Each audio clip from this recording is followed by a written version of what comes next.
पर मध्य प्रदेश में सियासत काफी तेज हो चुकी है। विरोध में आज बीजेपी नेता मौन धरना प्रदर्शन करेंगे।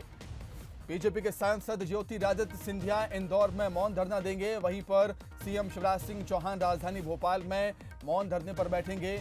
वहीं प्रदेश अध्यक्ष बीजेपी के वी डी शर्मा ग्वालियर में धरना प्रदर्शन करेंगे। कमलनाथ के आइटम वाले बयान पर इमरती देवी फूट फूट कर रोईं। उनका कहना था कि वो कमलनाथ को भाई मानती थीं, लेकिन वो तो राक्षस निकले हैं।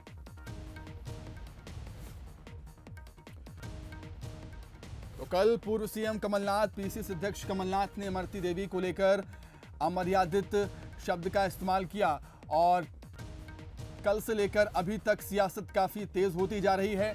आरोप प्रत्यारोप एक दूसरे पर लग रहे हैं। बयानबाजियों का दौर जारी है।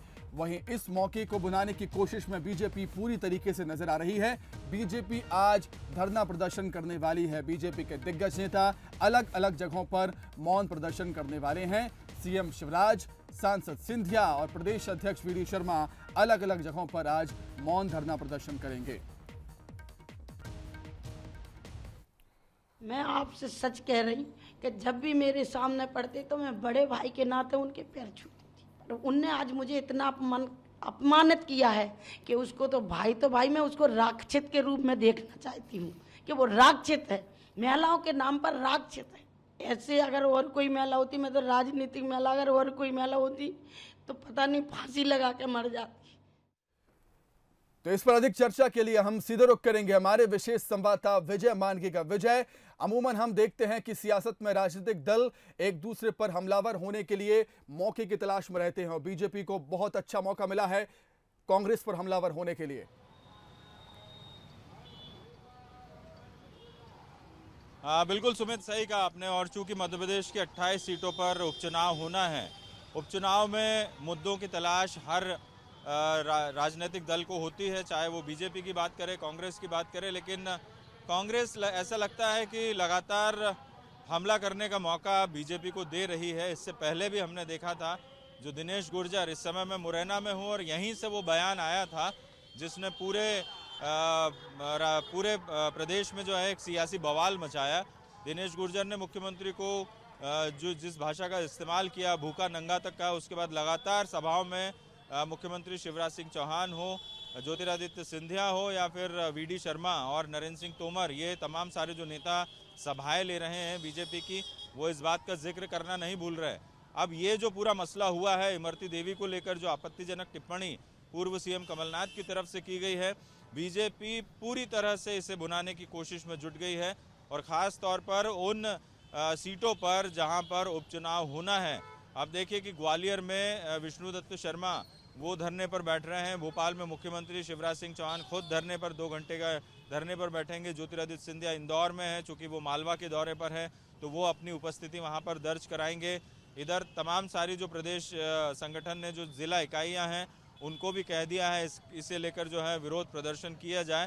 तो पूरे प्रदेश में इस मसले को लेकर बीजेपी अब एक के बाद एक जिस तरीके से स्टेप उठा रही है, उससे कांग्रेस की मुश्किलें ज़रूर इस उपचुनाव में खड़ी हो सकती, क्योंकि बयान काफ़ी आपत्तिजनक है।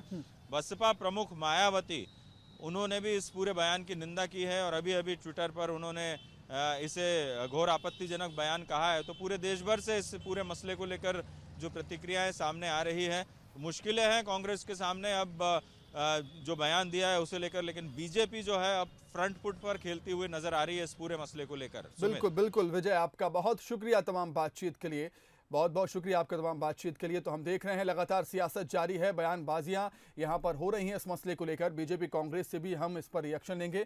कांग्रेस प्रवक्ता स्वदेश शर्मा जी और बीजेपी से केपी पाठक जी हमारे साथ जुड़ गए हैं। आप दोनों का बहुत स्वागत करता हूं सरपंच न्यूज पर। जी धन्यवाद। शर्मा जी, सबसे पहले आपसे ही जानना चाहूंगा, हालांकि कांग्रेस मानने को तैयार नहीं है, कांग्रेस लगातार यही कह रही है कि पूर्व सीएम कमलनाथ ने इमरती देवी का नाम नहीं लिया है, लेकिन साफ जाहिर है सर, डबरा वो गए हुए थे प्रत्याशी के चुनाव प्रचार के लिए, इमरती देवी को लेकर ही उन्होंने ऐसे शब्दों का इस्तेमाल किया है। क्या कुछ कहना चाहेंगे? मुश्किलें बढ़ती जा रही हैं कांग्रेस के उपचुनाव से पहले? देखिए, बिल्कुल नहीं है। भारतीय जनता पार्टी और शिवराज शिवराज सिंह जी चौहान अर्थ का अनर्थ निकाल, शब्दों के अर्थ को अनर्थ ना निकालें। आपने देखा होगा लोकसभा की कार्यसूची हो या विधानसभा की कार्यसूची हो, उसमें भी आइटम नंबर डाला जाता है। अगर हमारे स्कूल कॉलेजों में कोई प्रतियोगिता चलती, वहाँ भी आइटम प्रस्तुत किए जाते हैं। अगर हम देहाती भाषा में कहें, हम कहीं पंगत खाने जाते हैं, वहाँ से लौटकर आते हैं तो हमारे परिचित लोग, हमारे परिवार के लोग, हमारे रिश्तेदार पूछते हैं भाई क्या क्या आइटम थे उनके यहाँ। तो आइटम, पहली बात तो उन्होंने इमरती को नहीं कहा, अगर इमरती देवी को ये कहा होता तो कुछ बात थी, उन्होंने वैसे ही एक आइटम बोल दिया। लेकिन उनका शर्मा जी बात तो यही है, कांग्रेस कल से ही मानने को तैयार नहीं है कि पूर्व सीएम कमलनाथ ने इमरती देवी को नहीं कहा है, लेकिन साफ जाहिर है सर, जनता बीच में से इमरती देवी का नाम लेती है और फिर वो कहते हैं उसका नाम मत लीजिए, और फिर ऐसे शब्दों का इस्तेमाल करते हैं कि बाजू में खड़ी विजयलक्ष्मी साधो भी शर्मा गई। देखिए ये आइटम शब्द इतना असम्मानजनक नहीं है। अगर ये असम्मानजनक होता तो लोकसभा और विधानसभा की कार्यसूची में, जैसा मैंने पहले बताया आपको, उसमें आइटम नंबर डाले जाते हैं। हम गांव में अगर पंगत खाने कहीं जाते हैं, वहां से लौटते हैं तो हमसे लोग पूछते हैं भाई क्या क्या आइटम थे वहाँ।